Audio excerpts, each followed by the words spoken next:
මගේ යාළුවනේ ගොඩ කාලෙකින් මට ඔයගලන්ට වීඩියෝ එකක් ගේන්න බැරි වුණා. ඔන්න ඉතින් මම අද ඉඳලා ඔයගලන්ට දිගටම වීඩියෝස් අරන් එනවා කියලා පොරොන්දු වෙනවා. මුලින්ම උදේම නැගිටලා බබාට වතුර පුරවලා ඉතින් උයාගත්තා. උයන වීඩියෝස් නම් අද මට කරන්න බැරි වුණා. මොකද අද ටිකක් මට අසනීපෙන් ඉන්නේ. ඉතින් මේ ටික කාලෙට අපේ ජීවිතවල ලොකු වෙනස්කම් ගොඩාක් සිද්ධ වුණා. ඒ අතරින් ප්‍රධානතම එකක් තමයි හස්බන්ඩ්ගේ රස්සාව වෙනස් කරන්න ඕන එක. දැන් ඉතින් හස්බන්ඩ් යන්නේ අලුත් රැකියාවකට. ඉතින් එතන තියෙන නීති රීති වලට හැඩ ගැහෙන ගමන් තමයි ඉන්නේ. ඔන්න ඉතින් උදේම එයාගේ බත් ටික බෙදලා එයාව පිටත් කරලා යවන්න තමයි මේ සූදානම. මොකද එයා ගියාට පස්සේ ඉතුරු වැඩ ටික මට ටක් ගාලා කරගන්න පුළුවන්. ඉතින් එයාගේ රාජකාරියනේ මුලින් කරන්න ඕනේ. ඉතින් මොකද නැත්තම් එයාට පරක් වුණොත් ලේට් කපනවා. ඔන්න එයා ගියාට පස්සේ බබාව සියගේ අතට දීලා මම ගිහිල්ලා වොෂ් එකක් දාගෙන ආවා. දැන් මේ වොෂ් දාගෙන ඇවිල්ලා ඇඳ අස් කරලා මුලින්ම බබාගේ වැඩ ටික ඉවර කරගන්න තමයි හදන්නේ. මොන වැඩේ කරන්න කලිනුත් ඇඳ ටිකක් පිළිවෙලට තියෙන්න ඕනේ.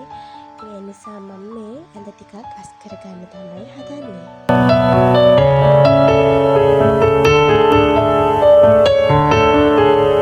ඇඟට කොච්චර අමාරු වුණත් උදේ තියෙන මේ රාජකාරී ටික මට ඉටු කරන්නම් වෙනවා. මට ඒක කරේ නැත්තම් මගේ හිතට මේ හරිම අමාරුයි. ඒක මට තේරෙන්නේ නැහැ ලෙඩක්ද කියලා. මගේ අතින්ම මේ දේවල් වුණ නැත්තම් මට හරියට ඉන්න අමාරුයි. කොච්චර අසනීප වුණත් මේ ටික මං කරන්නම ඕනේ. අතු ගාන ටික, අස්කරන ටික, මින ටික මේ හැම දෙයක්ම මගේ අතින්ම වෙනකොට තමයි මගේ හිතට සැටිස්ෆයි වෙන්නේ මම ඒක හරියට වුණා කියලා.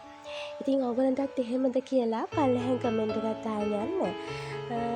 බලමු මට විතරක් තියෙන දෙයක්ද නැත්නම් මේක හැමෝටම තියෙන දෙයක්ද කියලා. ඉතින් ඔය විදිහට චූටි පැටියවත් බලාගෙන මම අද මගේ දවසේ වැඩ ටික සාර්ථකව කරගන්න තමයි සූදානම් වෙන්නේ. දවසේ වැඩ ටික කරගන්න නම් ටිකක් ඉතින් ලෙඩ වුණාම විවේකයකුත් ඕනේ. ඉතින් ඒ නිසා සමහන් එකකුත් බීලා මම පැංචට බත් කවන්න තමයි හදන්නේ. මේක තමයි උත්තේ. කවා ගන්න හරිම අමාරුයි මෙයාට. අනික මෙයාට සෙම හැදිලා තියෙන්නේ ටිකක් කන්න හොරයි ඔය පේනව නේද? එයා බීට්‍රූට් ඉල්ලන්නේ. එයා හරිම ආසයි එළවලු කන්න, බීට්‍රූට්, මැකරල් ඒ වගේ දේවල් කන්න ගොඩාක් ආසයි. ඉතින් ඒකත් පොඩක් අදිමදි කරා එදා දවසේ අසනීප නිසා. ඔන්න පැංචට බෙහෙත් දීලා එයාව වොෂ් දම්මලා තමයි මං කැව්වේ. ආයි ටිකක් නෝකට සෝදලා නිදි කෙරෙව්වා.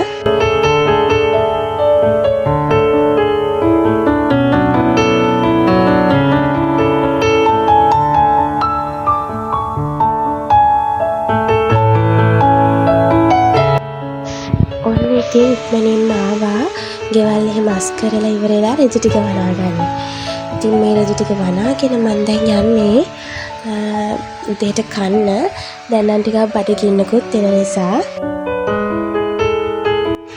අපිට ඉතින් ගාඩන් එකක් කියලා ලොකුවට නැහැ. පල්ලෙහා තියෙන චූටි කෑල්ල තමයි පොඩක් ඉතින් ගස් ටිකක් හිටවෙලා තියෙන්නේ. දැන් ඒකත් ටිකක් අපිලිවෙල වෙලා තියෙන්නේ. මම ඔයගොල්ලන්ට ඉක්මනින්ම ඒකත් පිළිවෙල කරගන්න වීඩියෝ එකක් ගේන්න. ඇත්තටම ස්තුතිවන්ත වෙනවා. එහෙම හරි පුංචිම හරි ගාඩන් එකක් මේ නගර පැත්තේ තියෙන එක ගැන අපිට සමහරක් අයට එහෙමවත් නැහැ. ඉතින් මේ අපි සතුටු වෙන්න ඕනේ. අපි ස්තුතිවන්ත වෙන්න ඕනේ. අපිට එහෙම හරි චූටියට හරි ගාඩන් එකක් තියෙන එක ගැන. ඉතින් මේ මල් බොකේ එකත් මල් පෝච්චිය බොකේ එක නෙමෙයි සෝරි. මට මේක හම්බුණා.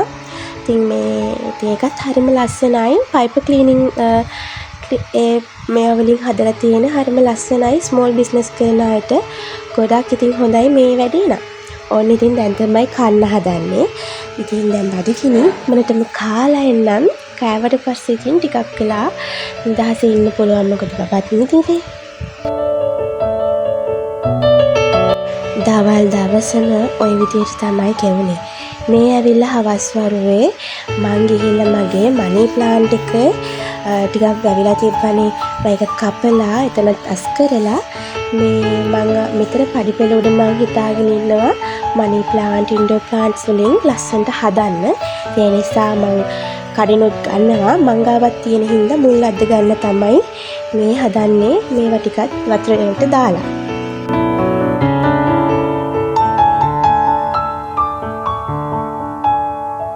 අද දවසේ තියෙන to-do list එකේ තිබ්බ ටික ඉවරයි ඔක්කොම.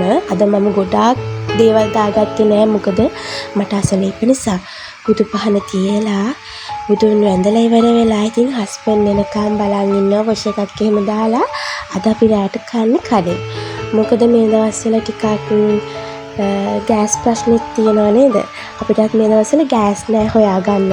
ඉතින් අපි දෙන්න හිතුවා රැට දවල්පෙව යන්න බෑනේ. හරි අමාරුයි. අස්සයත් රස්සාවට ගිහින් එන්නේ. වටත් අසනීපයි. ඒ නිසා අපි අද රැට කඩෙන් කන්න හිතුවා.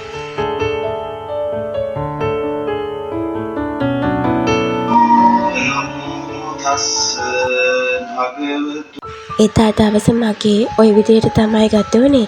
එහෙනම් තවත් අලුත් vlog එකකින් හමු වෙනකන් ඔයාලා සතුටින් පරිස්සමෙන් ඈතින් ඉන්න.